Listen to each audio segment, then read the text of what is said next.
Eu sou Eduardo Bolzon, advogado titular da Bolzon Advogados. O vídeo de hoje que eu te convido, nós falaremos sobre um caso de fraude contra seguro, um tema bastante recorrente da advocacia empresarial e cada vez com mais situações.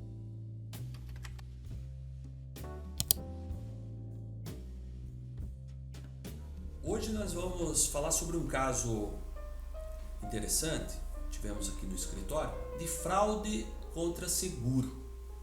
Na verdade, o nosso cliente não é uma seguradora, mas sim uma associação de ajuda mútua, uma associação de proteção patrimonial. Esse é um assunto para um outro vídeo, nós fazemos a distinção técnica e jurídica dessas duas modalidades.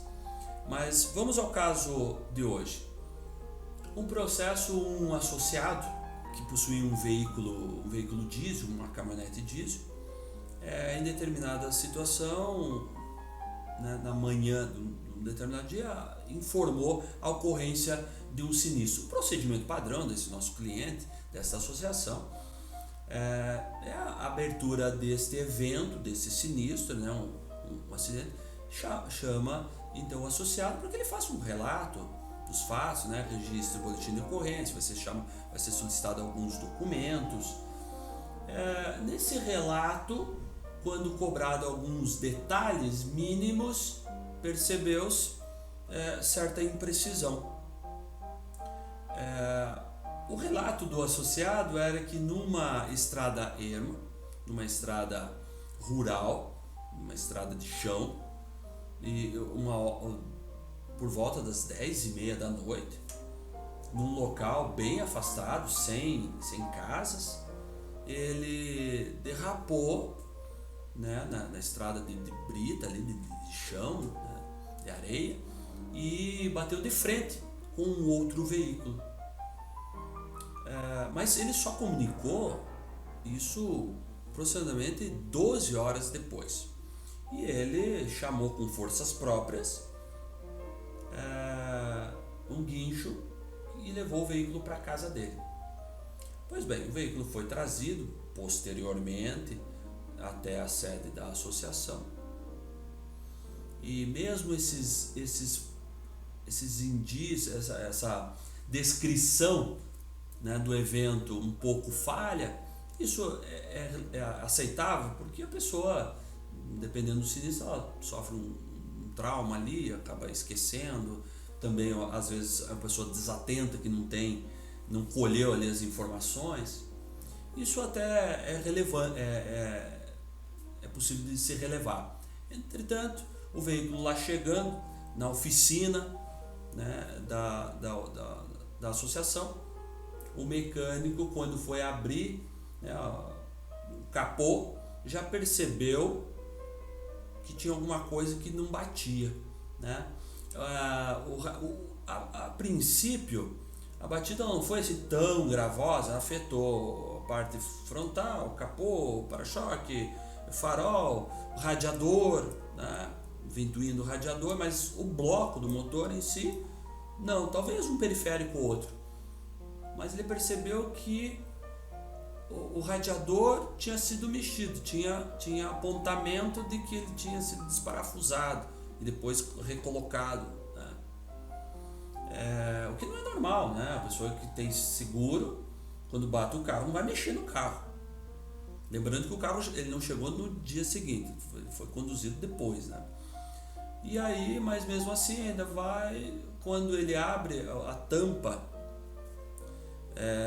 da onde despeja, onde carrega o óleo lubrificante, ele percebeu que tinha um material estranho ali.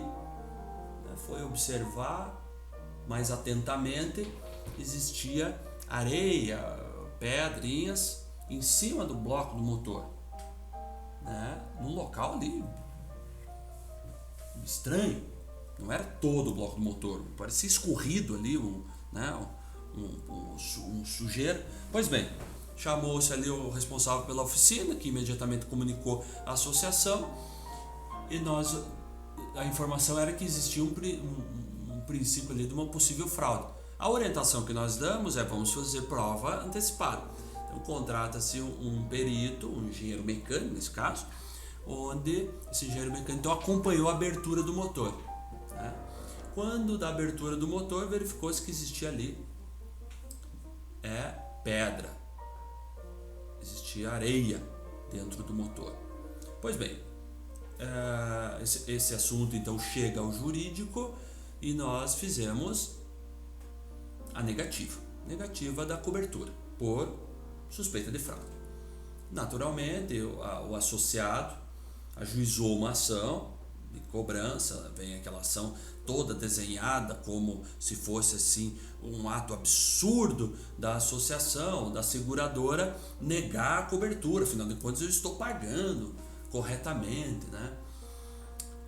E no processo, então, agora sim, uma demanda constituída chega ao nosso escritório, vamos apurar documentos, informações, vamos cruzar dados e nessa, para fazer a defesa, né, a contestação, contestar ali os pedidos da inicial, e a gente começa a cruzar informações, faz uma pesquisa ali, levanta um dado aqui. Primeiro que a gente descobre, essa estrada, no momento, no local onde estava descrito como local do impacto, local do acidente, no boletim de ocorrência, declarado pelo associado, bom, ali não tem curva, e ele disse que se perdeu numa curva.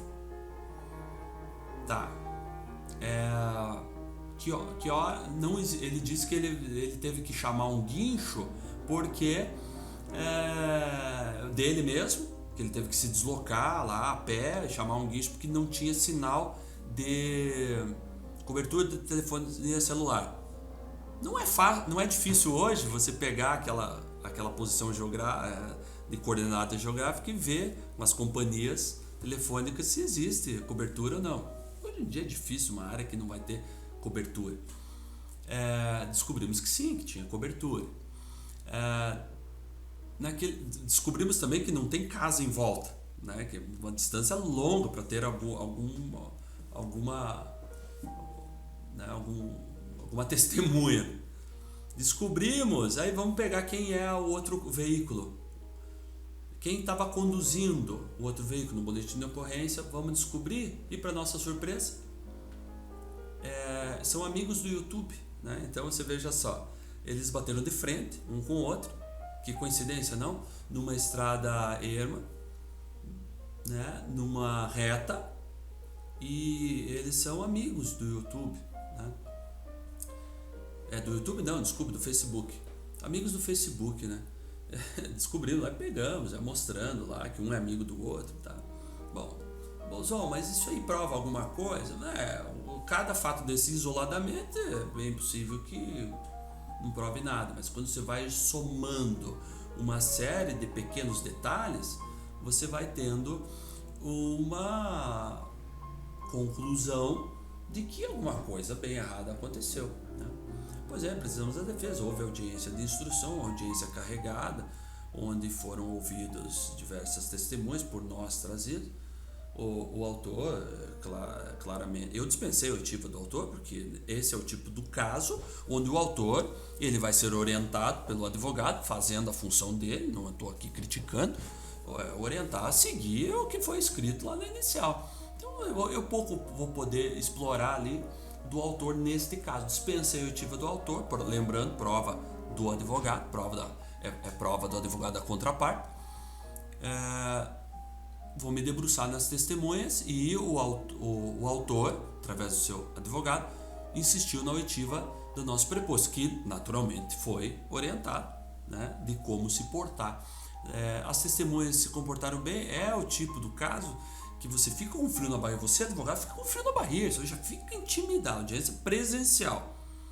Tinha acabado de voltar aí a pandemia, as audiências presenciais, tá voltando ainda, né? As audiências presenciais. Então, né, o perito a gente não trouxe, porque sairia muito caro, mas juntamos todo o laudo lá. E também o regulador de sinistro, a pessoa responsável que recebeu o associado, que levantou a documentação, e aquele que apresentou, né, a resposta negativa Esse, sim, já é uma pessoa com mais traquejo na rotina. Mas você pedir para um mecânico de uma oficina prestadora de serviço que vá lá dizer que houve ali uma introdução intencional de um objeto dentro do motor, você tem que quase que tirar a força ali dele, a informação. E assim foi, perguntas, e, né, até a juíza intercedeu em determinado momento, até que eles confirmaram, todos eles, né, que aquele material não poderia ter sido introduzido de forma natural, né, nem mesmo em razão do impacto, até porque não afetou internamente o motor. Vieram ali as alegações finais por memoriais, de forma escrita, onde a gente fez, então, fizemos o fecho, né? Aparamos as arestas das testemunhas, demonstramos as evidências e o resultado não poderia ser outro senão a demonstração de uma fraude contra seguro, no caso uma associação de proteção patrimonial, e a improcedência total do pedido do autor, que era, além da reparação, ele queria perda total no veículo, lembrando que era um veículo a diesel antigo, 95, 2000. Assim, se afetar o motor, perda total no carro, né? Sai mais caro arrumar o motor do que comprar outro carro. Ele queria perda total do veículo e um dano moral, um valor substancial, 10 ou 15 mil reais, agora não me recordo ao certo, improcedência total. E ainda conseguimos rebater o pedido de justiça gratuita, que até esse momento ele estava sendo agraciado pela justiça gratuita, né? Qual é a conclusão que nós chegamos? Sim, existem pessoas mal intencionadas que, mesmo tendo realizado um ato irregular, elas levam ao judiciário para ver se este judiciário confirma a irregularidade do ato. E aí não se sabe se essa informação foi levada de forma errônea para o profissional ou se este profissional assumiu também aquela história, né, aquela invenção que não tinha, né?